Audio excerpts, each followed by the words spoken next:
Untuk surat penetapan tersangka sudah kami sampaikan kepada pihak-pihak terkait mengenai pemeriksaannya lagi kapan, termasuk juga penahanannya, nanti kami akan update.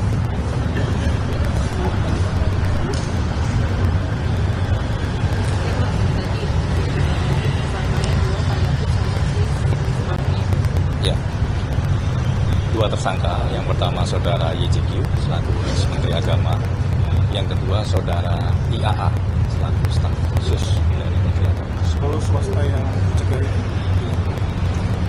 Saat ini yang sudah ditetapkan sebagai tersangka dua orang tersebut.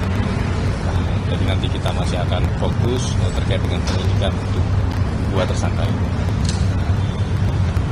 Mas, bisa di-spill sedikit nggak sih peran staf ahlinya itu sebagai apa dalam kasus ini sehingga turut ditetapkan menjadi tersangka?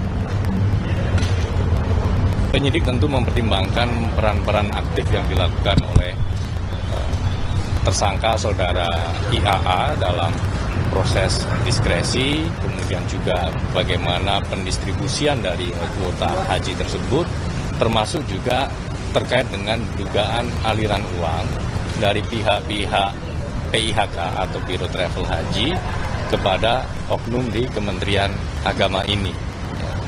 Dari perbuatan melawan hukum yang bersangkutan ini, maka kemudian penyidik menetapkan tersangka kepada dua orang, yaitu saudara YJQ dan saudara IAA. Nanti akan dilakukan penahanan ya Mas? Tentunya, tapi bukan nanti hari ini ya. Tentunya nanti kita. Nanti kami akan. Mas, kerugian negaranya berapa, Mas? Saat ini masih menunggu finalisasi dari kawan-kawan BPK.